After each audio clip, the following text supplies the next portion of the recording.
मुझे एक सर ने बताई बात, ही टोल्ड मी कि मैं यूके गया तो वहाँ नौकरी कोई नहीं थी करने की, तो मुझे एक बंदे ने आके कहा कि आप ये क्लब है बार जहाँ पे ये सारे शराब व कबाब की महफिल चल रही होती हैं, आप इधर जाके ड्यूटी दे दें, लोगों को सर्व कर लें जब तक आपको नौकरी नहीं मिलती।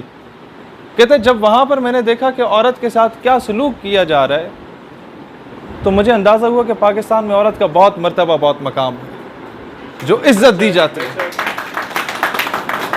अगर एक बाजार से गुजरने वाली किसी खातून को, हमारी किसी बहन को अगर कोई हूटिंग करके कुछ कोई जुमला कसता है तो वो एक होगा, लेकिन वहां 100 बंदे ऐसे भी होंगे जो जाके उसे लितर मारने को तैयार होंगे। This is what Pakistan is. मगरिब में ऐसा करो ना, मुझे बताओ कौन आके रोकता है? हम लोग आइडियलाइज कर रहे हैं उनको, जाके हमने बस उनके गिटों में बैठना है, जाके उनसे भीख मांगनी है, बस बड़े होंगे अमेरिका चले जाएंगे, बहुत अच्छा होता है। उन्होंने अपने कालों के साथ क्या किया ये पता चल जाए ना, तो यहाँ हम लोग जो गोरे होने के चक्कर में जा रहे होते हैं, सारों की जो है वो सुकून से बैठ सकते हैं। ये उन्हें अगर अंदाज़ा हो जाए, ये ह्यूमन राइट्स के चैंपियंस जो बने फिरते हैं, इन्होंने इराक में क्या किया, वो बातें यहाँ मेरी बहनें मौजूद हैं, मैं नहीं कर सकता वो बातें। वहाँ क्या ख़वातीन के साथ सलूक किया गया, वहाँ क्या वो शीरख्वार बच्चों के साथ किया गया। उन्होंने सीरिया में क्या किया, जो ये आपके नहीं होते तेज़ाब होता है, वाइट फॉस्फोरस बच्चों पे फेंका था। उन्होंने फ़लस्तीन में क्या किया कि मस्जिद के स्पीकर में के सामने औरत के साथ ज्यादती की कि पूरा मोहल्ला आवाज़ सुने और निशान इबरत बने वो मुसलमान। ये लॉकडाउन के खाते में जो इंटरनेशनल मार्शल लॉ लगा के बैठे हुए कोविड-19 के खाते में, फ़लस्तीन के हर फ़लस्तीनी को गजा स्ट्रिप से निकाल दिया गया है। आधे से ज़्यादा ख़त्म हो गए, बाकियों को निकाला जा रहा है। और हर मुल्क अपने लॉकडाउन के चक्कर में बैठा हुआ है, किसी को पता ही नहीं है दुनिया में क्या चल रहा है। और ये सिर्फ टेस्टर था, गूगल से इसराइल को डाल के फ़लस्तीन को निकालना कि उम्मत कुछ करती है या नहीं करती। उन्होंने देखा अरब की तरफ कि उम्मत ने कुछ किया या नहीं किया। नहीं, यहाँ तो जितने बड़े ठेकेदार बैठे हुए औरत और शराब में। उन्होंने देखा अजम की तरफ, उम्मत ने कुछ किया या नहीं किया। नहीं, यहाँ तो नून लीग पीटीआई को क्रिटिसाइज कर रही है और पीटीआई जो है वो जरदारी साहब को क्रिटिसाइज कर रही है। इन्हें तो गर्ज ही नहीं है कि फ़लस्तीन में क्या हो रहा है। तेरी निगाह में मुआज़ात की दुनिया, इकबाल सूफियों से कहते हैं। फिर सूफियों की तरफ देखा उन्होंने, ये जो मौलवी तबका है, ये जो पीर तबका है, ये क्या कर रहा है, उनकी तरफ देखा तो इकबाल की बात में जवाब मिल जाता है कि तेरी निगाह में मुआज़ात की दुनिया। किसी पीर के पास जाओ ना तो वो कहता है मेरे दादे ने ये कारनामा सर अंजाम दिया, परदादे ने ये किया। तेरी निगाह में मुआज़ात की दुनिया, मेरी निगाह में फ़कत हादसात की दुनिया के look what is being done in Palestine, what is being done in Burma.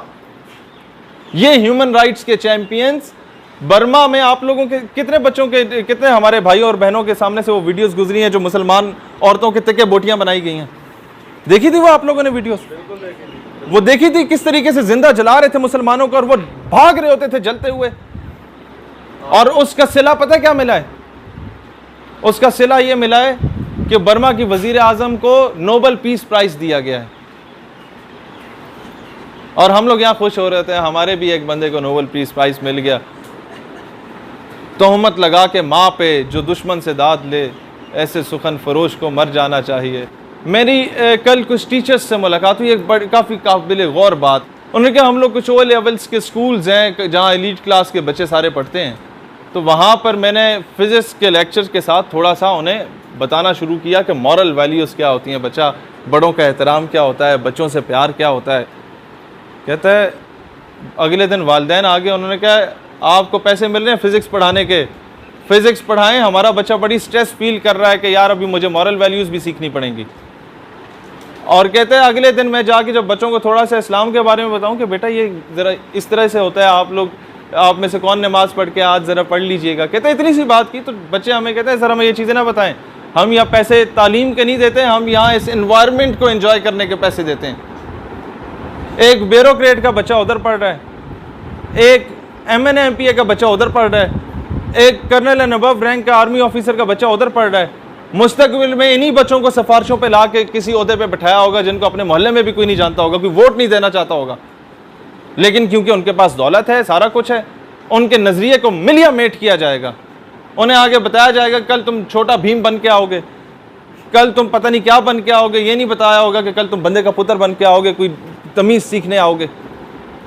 वहां से आपकी आइडियोलॉजी को तबाह कर दिया जाता है।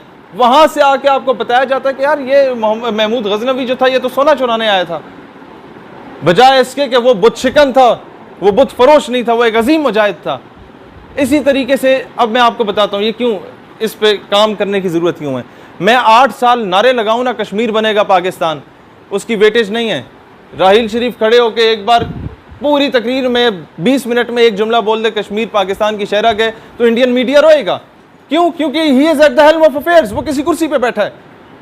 तो मुस्तकबिल में हम जो मर्जी करें, वही ब्यूरोक्रेट का पुत्र, वही MNA का पुत्र उस कुर्सी पे बैठा होगा जिसकी तरबियत उन स्कूलों से हो रही है। वो जो बात करेगा उसकी वेटेज होगी, हम लोग सिर्फ ख्वार होंगे। लिहाजा आपने क्या काम करना है, जो एजुकेशन एक्सपर्ट्स हैं, हम सारे, ये मैं ओवरऑल बता रहा हूँ क्योंकि कैमरे में भी लोग सुन रहे हैं, उन तक आवाज़ पहुँच जाए, वो OA लेवल्स के ही सिस्टम में इनके स्कूलों के मुकाबले का कोई स्कूलिंग का सिस्टम ले आएँ जहाँ पर बच्चे को दीनी तालीम और दुनियावी तालीम दोनों इकट्ठी दी जा सकें, जहाँ पर बच्चे को अप्रिशिएट किया जाए, बेटा तुम अगर FSC कर रहे हो और उसके साथ हिफ्स कर रहे हो तो तुम्हारी फीस में हम लोग एजाजी तौर पे 20% कंसेशन कर रहे हैं। तुर्की में किस तरीके से इनकलाब तैयब अर्दगान ला रहा है, जब तुर्की में बिल्कुल वेस्टर्नाइज्ड कल्चर आ गया था, तैयब अर्दगान ने जाके कहा यार अभी अगर मैंने सारों को बोलूँ ना कि बुर्का करके आ जाओ तो वो नहीं करेंगी, वो बगावत आ जाएगी, क्योंकि कल्चर अडॉप्ट कर लिया गया था। उसने पता क्या किया, उसने अपनी बेगम को हर जलसे में लेके जाना शुरू कर दिया, जहाँ कौम से खिताब करो उसने वो दुपट्टा किया हुआ होता है। तो कौम की जो ख़वातीन है वो कहती हैं यार सबसे अमीर कबीर आदमी तो ये है, उसकी बेगम ये है, सबसे बड़े महल में ये रहती है, इसने दुपट्टा कर दी है, ऐसे मौत नहीं पड़ी तो हमें भी नहीं पड़ेगी। वो लोगों ने आइडियलाइज करना शुरू कर दिया। फिर वो मस्जिद के बाहर गाड़ी लेके खड़ा हो जाते थे तुर्की के लोग और उसमें चॉकलेट्स लगा देते थे कि किसी बहाने बच्चे आके नमाज पढ़ लेंगे, बाहर निकलेंगे तो वो चॉकलेट भी ले लेंगे। और फिर जो हिफ्स बहुत जल्दी कर लेता था उस बच्चे को उम्रे पे भेज देना, कोई जल्दी कुरान पाक ख़त्म कर लेता था, कंप्लीट कर लेता था तो उसको जनाब साइकिल गिफ्ट कर लेना। किसी के घर में ज़्यादा बच्चे हिफ्स कर लें तो उन्हें एजाजी तौर पे वालिदैन के साथ हज पे भेज देना। ये होती है तब्दीली। तुर्की में जो पाकिस्तानी है वो गए और उन्होंने मुझे बताया कि जब मैंने मस्जिद में सजदे में गया तो पीछे बच्चों के खेलने की आवाज़ें आ रही थी मस्जिद में, मुझे अंदाज़ा हो गया कि तुर्की वालों ने अपने आने वाली नस्ल को बचा दिया। यहाँ पर आप मस्जिद में जाते हैं तो मौलवी साहब नाराज़ होते हैं कि जी बच्चों को ना लाया करें, शोर मचाते हैं। भाई हुजूर अलैहिस्सलाम इमाम हुसैन को अपने कंधों पे बिठा के लाया करते थे।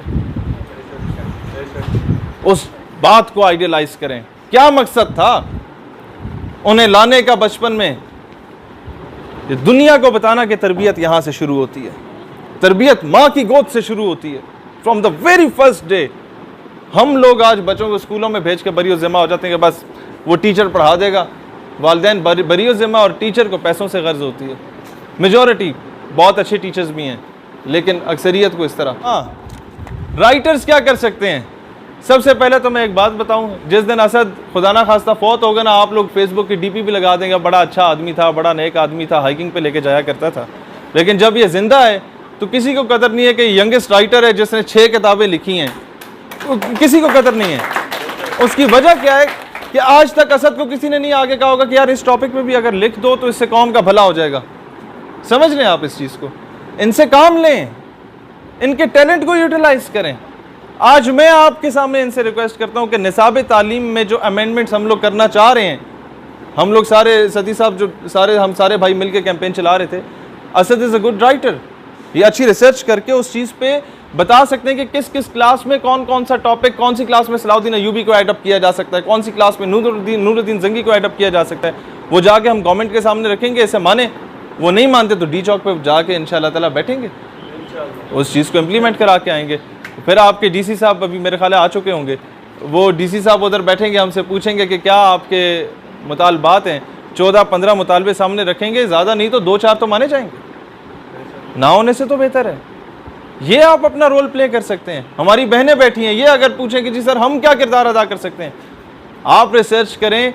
पाकिस्तान 2 लख्त हुआ था, किस वजह से हुआ था? 1971 16 दिसंबर ही था ना, क्या हुआ था? अच्छा, वेरी गुड। बांग्लादेश हमसे अलग हुआ, पाकिस्तान 2 हिस्सों में तकसीम हुआ, आपने इस पे रिसर्च करनी है, क्यों हुआ, हम लोगों के क्या कसूर थे, दुश्मन को कैसे हमने मौका दिया। और मजीद जो हमारा दुश्मन अब KPK को पश्तूनिस्तान, पंजाब को पंजाबिस्तान, बलोचिस्तान को आज़ाद बलोचिस्तान और वहाँ सिंधु देश के नारे लगाने की कोशिश कर रहा है, जो काफ़ी हद तक नाकाम हुए, उसको हम लोग मजीद किस तरीके से काउंटर कर सकते हैं। आप लोग पढ़े इंडिया की सेपरेटिस्ट मूवमेंट्स के बारे में, आसाम की मूवमेंट, तेलंगाना की मूवमेंट, तमिलनाडु की मूवमेंट, खालिस्तान की मूवमेंट, जूनागढ़ की मूवमेंट, रियासत हैदराबाद, दक्कन की मूवमेंट। वहाँ के लोग आज़ादी चाहते हैं इंडिया से, वो अलहदा रियासत चाहते हैं। पिछले 2 महीनों पहले इंडिया में एक नया पाकिस्तान बन रहा था, लेकिन हमारे जो ये ढगे बैठे हुए, जो ये स्टेक होल्डर्स हैं या ये जो पॉलिसी मेकर्स हैं, इनमें से किसी ने भी तवज्जो नहीं दी उस तरफ, किसी ने भी उन्हें थपकी नहीं दी। कश्मीरी भी आपसे ये चाहता है कि यार हम शहादत दे रहे हैं, आपके परचम में दफन हो रहे हैं, आप सिर्फ ये बोल दो शाबाश बेटा, you are doing well done, you are doing a very good job, well done. नहीं दी हमने थपकी। FATF का मसला है, एड का मसला है, पैसे नहीं मिलेंगे। अगर डिप्टी कमिश्नर आ जाए तो वो आपको गवाही देगा इस बात की। मैं सुबह 3 बजे, दिन को 3 बजे बैठा था 20-25 हज़ार बंदों को लेके हॉलैंड एम्बेसी के बाहर, ये सील करने के लिए। वो एम्बेसी सील ना हुई, लेकिन अगले जो फर्स्ट डे था इस गवर्नमेंट का, हम बाहर बैठे हुए थे और अंदर इजलास चल रहा था, हॉलैंड के गुस्ताखाना खाकों के खिलाफ करारदाद मंजूर हुई थी। हम बाहर बैठे हुए थे मजमा लगा के जुम्मे के दिन, और मंडे को ऑर्गेनाइजेशन ऑफ इस्लामिक काउंसिल और अक़वाम मुत्तहिदा में नामूस रिसालत के दिफा करने की बातें चल रही थी। This is the least what we can do. ये वो चीज़ें हैं, सिर्फ नीयत पे डिपेंड करता है कि वो हमारी होनी चाहिए। आज के बाद कम से कम इतना ऐद ज़रूर कर लें, अपने आप से, कौम से ना करें, अल्लाह ताला से ऐद कर लें कि अल्लाह तूने अगर हमें दुनिया में भेजा तो किसी मकसद के लिए भेजा होगा, हम मजलूमों की आवाज़ बनेंगे। हम लोग जितने मॉड स्कॉट क्यों ना, हमारे दिल में वो तड़प मौजूद है। हम लोग जितने ज़्यादा मगरबी तहजीब से आरास्ता क्यों ना हो, लेकिन हमारे दिल में आज भी नगमा हमारा हिंदी है तो लय हिजाजी है हमारी। लो आज भी हमारी आपके हबीब हज़रत सैयदना मोहम्मद रसूलुल्लाह अलैहिस्सलाम से लगी हुई है। आज भी हम उनकी नामूस और ख़त्म नबूवत पे कट मरने को तैयार हैं। ये हर मुसलमान में वो जज्बा मौजूद है। लिहाजा अपने आप को झंझोड़ें और खुद से सवाल करें कि what you can do for Islam while remaining in your humble capacity. ठीक है, पाकिस्तान हमेशा जिंदाबाद। बहुत शुक्रिया, जज़ाकल्लाह।